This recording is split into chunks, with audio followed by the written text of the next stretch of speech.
हम लोग मेहनत कर रहे थे।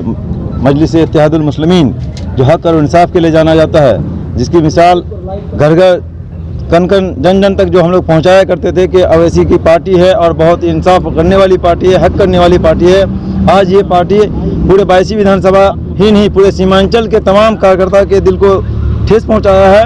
यही वजह है कि आज पूरा पूर्णिया जिला के तमाम कार्यकर्ता और तमाम पदाधिकारी एक साथ सामूहिक रिजाइन करने के लिए यहाँ सब उपस्थित हैं और सभी ने यहाँ पर इस पार्टी को छोड़कर यहाँ सब छोड़ने के लिए सब जमा हुए हैं। पूरे पूर्णिया जिला के जितने भी कमेटी हैं, पूरे प्रखंड वाइज सारा डिसॉल्व होता है आज के बाद और फिर सामूहिक यहाँ इस्तीफा हो रहा है। तो आपका पुराना एड्रेस हुआ कि एमएम पार्टी में जुड़े थे, तो आपका नया क्या चेहरा रहेगा? नया चेहरा हम लोग देखते हैं, वो बात की बात है, लेकिन आज वजह क्या है रिजाइन पार्टी इस तरह से छोड़ना? इतने दिनों तक पार्टी में थे आप, 6 साल तक थे, 6 साल तक वही नेता, आप अपनी वफादारी दिखाए 6 साल तक, लेकिन आज अभी जब टिकट बंटने का समय आया, कहीं ना कहीं अगर आपको मायूसी हुई तो सिर्फ ये ना माना जाए कि सिर्फ टिकट की वजह से आपने पार्टी छोड़ी। पार्टी में हम थे नहीं, बल्कि इस पार्टी को हम लोग लाए और इस पार्टी के फाउंडर मेंबर होने के नाते हम सब की भी जिम्मेदारी है, क्योंकि ये पार्टी जब यहाँ आई थी यही कहने आई थी कि यहाँ पर मजलूमों की आवाज़ है और यहाँ पर जो आपके बीच में हम ज़बान देने आए हैं और आपके बीच में नेता पैदा करने आए हैं। ये पार्टी यहाँ के हालात को बदलने आई थी। ये पार्टी यहाँ के पुराने नेताओं की पार्टी बदलने नहीं आई थी। ये पुराने नेता जितने हैं उनका पार्टी बदल देंगे और सिर्फ हम अपना यहाँ रोटी सेकेंगे, ऐसा नहीं है। यहाँ के नौजवानों को मौका देना था, यहाँ की जो बदहाली थी इससे बदलने के लिए यहाँ पर एक नया मौका था और हम सब मिलकर के जो इस पार्टी में नए नौजवान लोग जो आए थे यही सोच करके आए थे कि यहाँ से एक नया चेहरा मिलेगा और हर जगह जो तमाम पार्टी 70 साल से ठग रहा है वो ये पार्टी नहीं ठगेगा। ये मजलूमों की पार्टी है, दलितों की पार्टी है, दबे कुचलों की पार्टी है। यही सोच रहे थे, यही जान रहे थे और यही वजह हम सब जवान जितने भी नौजवान हैं सब लोग इस पार्टी के लिए दिन रात मेहनत किए और आज 6 साल मेहनत करने के बाद जो हमारे प्रदेश अध्यक्ष असरुल ईमान साहब हैं वही लोकसभा लड़ रहे हैं, वही विधानसभा लड़ रहे हैं। हम तो कहते हैं कि 22 में आके अपने परिवार को भी लड़ा लें, वो हम उसके लिए भी तैयार हैं। पूरे खानदान को लड़ा रहे हैं हर जगह और कहीं किसी को नहीं लड़ाना है। आज जो जिस खरीद बिक्री का जो माहौल है इस पार्टी में, हम लोग कभी नहीं सोचे थे कि ऐसा ये माहौल होगा इसमें। यही वजह है कि हम लोग यहाँ से इससे परेशान होकर मायूस होकर सारे लोग रिजाइन कर रहे हैं। पूरे पूर्णिया डिस्ट्रिक्ट कमेटी है। असरुल ईमान साहब तो ये कह रहे हैं कि हम सर्वे कराकर ही टिकट दिए हैं, तो फिर आप लोग क्यों विरोध कर रहे हैं? सर्वे कराकर टिकट दिए हैं तो वो माजिद साहब हमसे बात किए थे कि जिसका भी सर्वे में नाम नहीं आएगा हम उन दोनों के साथ बैठ के बात करेंगे, हम दिखाएंगे कि किस टोले में क्या नाम हुआ, कैसा सर्वे हुआ। लेकिन कोई बात नहीं, चुपचाप से एक आदमी को एबी फॉर्म देता है और ट्वीट करता है। तो ये ट्वीट वाली पार्टी यहाँ नहीं चलने वाली है। हम लोग पूरे सीमांचल में इसका बहिष्कार करेंगे और हर जगह जाकर बहिष्कार करेंगे, क्योंकि जिस मेहनत के तहत हम लोग इस पार्टी का काम किए थे वैसा यहाँ पर नहीं हुआ, क्योंकि ये ईमानदार वाली पार्टी जो कहा जाता था वो ऐसा नहीं दिखा है और यहाँ पर कोई सर्वे नहीं हुआ है, सिर्फ डीलिंग हुआ है। जबकि हम भी बोले थे कि आपको जितना टका लेना है ले लीजिए। हम बोला माजिद साहब को जाके बोले कि आप 25 लाख में बिके हैं, तो माजिद बोला कि नहीं 25 नहीं, हम 50 होंगे, 50 देंगे और जितना चाहिए उतना देंगे हम पैसा देने का।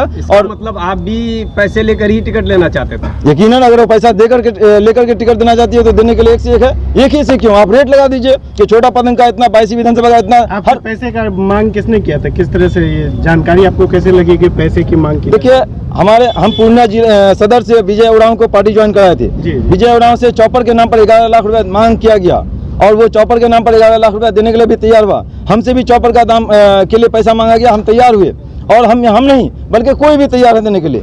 और जब पैसे की जरूरत हुई हम लोग देने के लिए तैयार हैं। पैसा लिया गया है, सबसे पैसा लिया गया है। अच्छा, बस एक बात जानना चाहेंगे कि जिस तरह से आप कह रहे हैं कि ये पार्टी मजलूमों की पार्टी, नौजवानों की पार्टी थी, 2015 में जिस उम्मीद के साथ आप लोगों ने इस पार्टी को ज्वाइन किया था, क्या वो उस उम्मीद के साथ वो पार्टी इस समय में खड़ी नहीं हो रही? यकीनन नहीं है।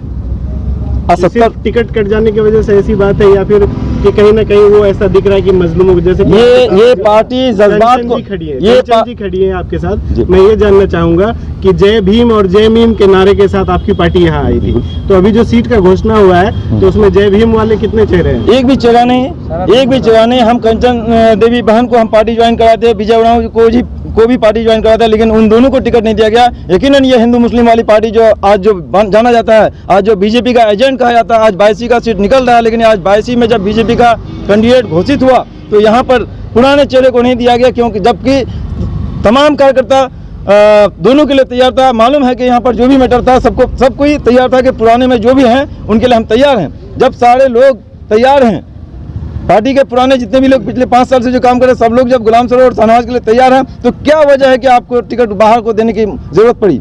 क्या वजह है कि जो कल तक अवैसी और मवेशी का रहता है, आज उसको टिकट दे रहे हैं? कितने में बिके? हम जानना चाहते हैं अख्तर रहमान और आदिल हसन से, क्या आप जो पहले जो पैसा मांगा जा रहा था, तो कौन चीज़ के लिए मांगा जा रहा था? आपको पैसा क्यों चाहिए और आपके अकाउंट में हम पैसा क्यों भेजे हैं? आप आदिल हसन साहब हमको बता दीजिए कि आपके अकाउंट में हम पैसा जो भेजे किस वजह से भेजे, वो कौन सा पैसा था, हमको बता दो आदिल। आपसे डिमांड किया गया है पैसे? यकीनन उसके अकाउंट में मेरा पैसा है, ट्रांजैक्शन हुआ है आपके यकीनन अकाउंट में? प्रदेश युवा अध्यक्ष के अकाउंट में मेरे खाता से पैसा दिया गया है। हम वो अभी डिस्क्लोज नहीं करेंगे, आप उनसे सवाल करें। प्रदेश युवा अध्यक्ष आदिल हसन जो पिछले 2015 में यहाँ पर 6200 वोट लाया, वहाँ बदलामपुर में सर्वे नहीं होता है, और यहाँ पर 22 विधानसभा में 17,000 वोट लाए हैं, यहाँ पर सर्वे होता है। आज भी हम चैलेंज के साथ करते हैं, अगर सर्वे करा ले तो यकीनन यहाँ पर जो नाम आएगा वो सरवर और शाहनवाज के ही नाम आएगा और किसी का नहीं आएगा। ठीक है, सरवर जी से हम पूछना चाहेंगे कि क्या वजह है और कौन कौन से ऐसे लोग हैं जो आज इस्तीफा दे रहे हैं यहाँ पर? पार्टी से नाराजगी क्यों हुई? इस वक्त आपकी बात जिला अध्यक्ष महोदय हमारा शाहनवाज भाई से हो रही थी जी। और यहाँ पे मौजूद हैं जिला सचिव अमीन अख्तर भाई और हमारे प्रखंड के दोनों प्रखंड के अध्यक्ष भी यहाँ पे मौजूद हैं और तमाम पंचायत के जितने भी जिम्मेदार साथी हैं वो सारा लोग, सारे संगठन के लोग, स्टूडेंट विंग के सारे नौजवान यहाँ पे हैं और आपका जो किसान प्रकोष्ठ के लोग भी यहाँ मौजूद हैं। नूरजहां बानो हमारा महिला प्रकोष्ठ अध्यक्ष हैं डगरवा के, वो भी मौजूद हैं। हम तमाम लोग आज यहाँ पे पार्टी से इस्तीफा देने के लिए मौजूद हैं और इस्तीफा देने सब इस्तीफा दे रहे हैं। ये जितने यहाँ मौजूद, बस यही समझिए कि 2-4 लोग होंगे छोड़ के, बाकी सारे लोग पार्टी से MIM से इस वक्त हम लोग इस्तीफा दे रहे हैं। और इस्तीफा देने की बस एक वजह है कि जिस भरोसे और जिस यकीन के साथ हम लोगों ने MIM का झंडा को थामा था, हमारे भरोसे का भी खून हुआ है और हमारा यकीन भी उन लोगों पर अब नहीं रहा है। हम असदुद्दीन अवैसी साहब का दिल से इज्जत करते हैं और करते थे, आज भी करते हैं। हम लोग अवैसी के आइडियोलॉजी को, उनके काम करने के तरीके को पसंद करते हैं। यही वजह है कि हम लोगों ने उस झंडे को पकड़ा था। लेकिन चूँकि बिहार में पार्टी अख्तरुल ईमान के कब्ज़े में है और अख्तरुल ईमान को समझने में हम लोगों को 6 साल लगा और जितना बेहतर हम लोग समझे हैं, हम अपने उन नौजवान दोस्तों से कहेंगे कि जिस तरह से अख्तरुल ईमान इमोशनली ब्लैकमेल करता है लोगों को, आप उसके झांसे में नहीं आइएगा। ये आदमी सरासर गलत है और इस आदमी पे पूरा इलाका भरोसा किया था, सीमांचल भरोसा किया था। हमें ऐसा लग रहा था कि बिहार में एक बेहतर चेहरा, एक बेहतर ऑप्शन बन के ये निकलेगा, लेकिन पिछले दिनों में जो मामला रहा है वो तो अपनी जगह है। जिस तरह प्रदेश कमेटी में आप देखे होंगे कि केवल अपने ही लोगों को प्रदेश कमेटी के अंदर रखा और किशनगंज से बाहर पार्टी को जाने नहीं दिया। क्या उसी तरह पर एक सवाल मैं करना चाह रहा हूँ, क्या अख्तरुल ईमान पर सुरजापुरी और कुलैया का जो समीकरण है उसको भी ध्यान में रख के कुछ गलत फैसले? देखिए, ये आदमी कम्प्लीटली वो सुरजापुरी के लिए भी नहीं सोचता है। ये तो करता ही है सुरजापुरी कुलैया, लेकिन अलग अलग फुटा के करता है ताकि अपने लोगों को वो मिसगाइड कर सके। इसके लिए उस बात का इस्तेमाल करता है। अगर वो सुरजापुरी का ही हित में होता तो टिकट शाहनवाज भाई को देना था। आप जानते हैं कि शाहनवाज भाई पहला दिन से हम लोगों के साथ खड़े हैं और हम लोगों के बीच टिकट को लेके एक दिक्कत था। ये भी दावेदारी पेश कर रहे थे और हम भी कर रहे थे, लेकिन हम लोगों ने ज्वाइंट प्रोग्राम करके अपने कार्यकर्ताओं के साथ आपके माध्यम से, आपके मीडिया चैनल के माध्यम से एक मैसेज दिया था कि अगर टिकट असदुद्दीन अवैसी या अख्तरुल ईमान साहब शाहनवाज भाई को ही देते हैं तो गुलाम सरवर उसके साथ खड़ा रहेगा। आप देखिए, वो चैनल पे भी आपका चला था और हम लोग लगातार पार्टी ऑफिस में भी जाके कहे थे कि आप शाहनवाज भाई को दे दीजिए अगर आपको गुलाम सरवर में दिक्कत दिखता है, और अगर शाहनवाज भाई को नहीं देते हैं तो गुलाम सरवर को दे दीजिए। फिर दिक्कत क्या है, एक नए आदमी को जो पार्टी के साथ कहीं से वफादार नहीं है, आज से 1 महीना पहले पार्टी में आते हैं और उनका टिकट आप उसी दिन कंफर्म करते हैं, चूँकि उनके आव भाव से तो पूरा इलाका समझ रहा था। इसका मतलब है कोई ना कोई तो डील हुआ है, कुछ न कुछ तो बात उसके पीछे है। तो ये इन सारी बातों को हम लोगों ने बड़ी गौर किया, देखा, समझा, और जब तक अख्तरुल ईमान इस पार्टी का यहाँ पे प्रदेश अध्यक्ष है, हम लोग इस पार्टी को पूरी तौर पे खारिज करते हैं और इस आदमी को इस इलाके में खड़ा होने के लिए ज़मीन भी नहीं देंगे। उनके पैर के नीचे से सीमांचल निकाल लेंगे। ये हम लोग एक आज़्म लेते हैं आज आपके माध्यम से आपके बीच वादा करते हैं कि अख्तुल ईमान के पैरों के नीचे में ज़मीन नहीं रहेगा। इसलिए कि मजलूमों की जो बद्दुआ होता है वो कहीं ना कहीं उसको अल्लाह भी रिजेक्ट नहीं करते हैं, उसको लगना तय है। और हम लोगों ने बड़ी ईमानदारी से, यहाँ जितने लोग खड़े हैं ये तमाम लोग खून पसीने से इस पार्टी को घर घर, आंगन आंगन, गली गली तक पहुँचाया है और पहुँचाने का काम किया था। लेकिन सबों के उम्मीद पर पानी फेरा है। अख्तुल ईमान पूरा 22 विधानसभा मायूस है और टिकट उसी के हाथ में दे दिया है। जनता जिससे निजात चाह रही थी, जनता जो परिवर्तन चाह रहा था, कहीं न कहीं का जो घोषणा हुआ है उसके बाद से आपके जो स्टेट प्रभारी जो भी लोग हैं, चाहे अख्तरुल ईमान साहब हो, आदिल हसन साहब हो, उन सब में से किसी से आपने संपर्क किया है, उनसे कोई बातचीत? इन लोगों की हिम्मत नहीं है कि हम लोगों से संपर्क करें, इसलिए कि हम लोगों ने टिकट कंफर्म होने से पहले 4 दिन से इनके कार्यालय में धरना देकर रखा। इन लोगों ने फ़ोन तक रिसीव करना नहीं चाहा, चूँकि टिकट का तो डील हो चुका था। हम लोगों से मिलना पसंद नहीं किया। हम लोगों ने इसके कार्यालय का मिट्टी उड़ा के आए हुए हैं और ये क्या हमसे बात करेगा। अब तो ये टिकट बेच चुका है, दे चुका है। और सिर्फ मेरे ही विधानसभा में ये काम नहीं हुआ है, आपको पता होना चाहिए। आपके बगल में कसबा में भी यही मामला हुआ है। पूरे अब अमोर में देख लीजिए, 15 लोगों से मेहनत करवाया गया। क्या बात थी कि आप चुनाव वहाँ से लड़ रहे हैं साहब? अमोर में कोई कैंडिडेट नहीं था, कोई उस लायक नहीं था। आप कहते हैं कि हम तो नेता बनाने आए हैं और आप खुद सब सारे नेताओं के आस पे पानी फेरते हैं। आप अपने आप को कैंडिडेट बना लेते हैं। आप तो विधानसभा हारे, लोकसभा हारे, आप फिर विधानसभा का उम्मीदवार बगैर किसी को बताए खुद घोषित हो जाते हैं। कौन मंजूरी दिया है आपको? वक्त आपको बताएगा। अख्तुल ईमान साहब, आपके हाथ में कुछ नहीं बचेगा। आप सीमांचल को अब नहीं ठग पाइएगा, चूँकि सीमांचल की आवाम जाग चुकी है, समझ चुकी है, पहचान चुकी है अख्तुल ईमान को भी, उसके टीम को भी। आप लोग का जो टिकट कटा है इसका जिम्मेदार सिर्फ प्रदेश टीम को मानते हैं या असदुद्दीन अवैसी को भी मानते हैं? असदुद्दीन अवैसी इस पार्टी के आला कमान है। अगर उनकी भी निगाह इस पर नहीं रहती है तो हम आपके माध्यम से उन तक बात पहुंचाएंगे। अगर आप ऐसे ही लोगों की टीम बनाइएगा तो जो ख्वाब आप देख रहे हैं और जो उम्मीद हम लोग आपसे पाल रहे हैं, शायद ये मुकम्मल नहीं हो सकेगा। कंचन जी से एक सवाल है। कंचन जी, किन उम्मीदों के साथ आपने इस पार्टी को ज्वाइन किया था? क्योंकि आपका इस पार्टी में होना सीमांचल के लिए हैरत की बात थी कि ऐसे भी लोग इस पार्टी से जुड़ रहे हैं। किस उम्मीदों के साथ आपने ज्वाइन किया था और आज क्या स्थिति है? ये जैसे कि शुरू में ही कहा गया, सच्चाई और ईमानदारी दलित की पार्टी है, भीमराव अंबेडकर की, दबे कुचलों की।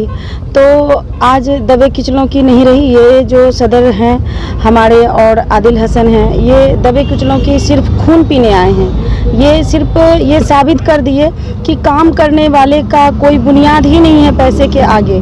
सदर को पता था कि कंचन देवी जीत रही है, लेकिन फिर भी वो हारने के लिए टिकट शहबाज को दिए, उनको पता था।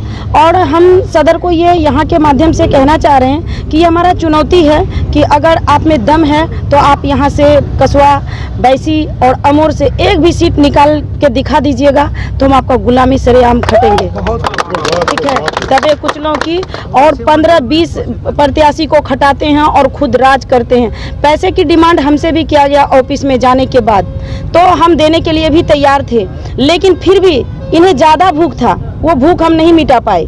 ज़्यादा भूख था हम, क्योंकि हम तो भाई गरीब हैं। और एक गरीब इंसान जब दावेदारी करता है तो उसको सोचता लात रख के कुचल दें, और उन्होंने खून पी लिया, हमारा खून पी लिया। ये यही सरजमीन है। पैसे का डिमांड किसने किया था और कितना पैसा का डिमांड? मेरे से 5 का किया गया था। 5 क्या? हाँ, 5 करोड़ क्या? 5 लाख किसने किया था? वही ऑफिस में ही किया था, उनका जो बिचौलिया है। और प्लस परसों भी जो है मेरे लाइन बाजार में 5-6 दलाल पहुंचे हुए थे, तो हम उन दलालों के फेरे में नहीं पड़े। हम जान रहे थे कि यहाँ दलाली हो रहा है कहीं ना कहीं, क्योंकि सदर जो हैं वो जब वेरीफाई करने के लिए आए थे तो शहबाज का 2 गाड़ी जो सर्वे के लिए निकले साथ में लेके किए, लेकिन फिर भी मेरा जो सर्वे हुआ वहाँ चीख के बूढ़े बुजुर्ग बच्चा हर कोई बोला कि कंचन देवी को ही टिकट दो। लेकिन वो चुनाव जीतने नहीं, सिर्फ चुनाव लड़ाने आए हैं। और 2 हैं युवा प्रदेश अध्यक्ष और सदर जो प्रदेश अध्यक्ष हैं, ये दोनों खुद चुनाव लड़ने आए हैं दलितों के पैसे से। बायोडाटा जमा करने के नाम से 2500 रुपया लेना, घूस कमीशन ले करके ये पार्टी को ऊपर बढ़ाने नहीं आई हैं, सिर्फ ये मट्टी में मिलाने के लिए आए हैं और बीजेपी को जिताने आए हैं। बी टीम दूसरे को कह रहे थे, लेकिन ये खुद बी टीम बन साबित कर दिए। और हिंदू मुसलमान ये करके कुलैया, जिसमें कि एक उनका खुद अमोर का कोई आदमी है जो उनको धमकी भी दिया था कि बाइसी और अमोर में और कस्बा में अगर शहबाज को टिकट नहीं मिला और रुकमुद्दीन को नहीं मिला तो भूचाल आ जाएगा। आज भी उसका स्क्रीनशॉट मेरे पास है। अगर जिन किसी को चाहिए वो स्क्रीनशॉट हम देने के लिए तैयार हैं। और इसी के साथ अब महिला जिला अध्यक्ष MIM को इस्तीफा देती है। इलेक्शन से घोषणा से पहले जी। यानी कैंडिडेट की घोषणा से पहले आप लोग का सुर अलग था कि पार्टी का जो भी निर्णय होगा हम लोग उसके साथ रहेंगे, नहीं। लेकिन आज क्यों बदल गए? नहीं, पार्टी का निर्णय अगर गलत होगा तो बदलना तो पड़ेगा ही। आप सभी चैनल वाले को कह रहे हैं, हम हर चीज क्षतिपूर्ति हम देने के लिए तैयार हैं। कसबा विधानसभा में आप सर्वे कीजिए अभी से भी, अगर कंचन देवी चीख चीख के आवाज नहीं आया तो हम पार्टी के साथ थे और हैं और रहेंगे। कंचन देवी का आगे क्या प्रोग्राम है? कंचन देवी का प्रोग्राम यही है कि कंचन देवी जैसे भी हो चुनौती देगी और चुनौती के सामने खड़ा उतरेगी। जब तक हम फील्ड में नहीं रहेंगे तब तक सदर और आदिल हसन, जो कि एकदम बकठेठी की तरफ बात करते हैं, जिसको बात करने का सलीका नहीं है, उनको हम जवाब देना चाहते हैं फील्ड में रह करके। किसी पार्टी के संपर्क में है आप? पार्टी जो भी होगा देखेंगे, वो नॉमिनेशन हम 19 तारीख को करवाएंगे।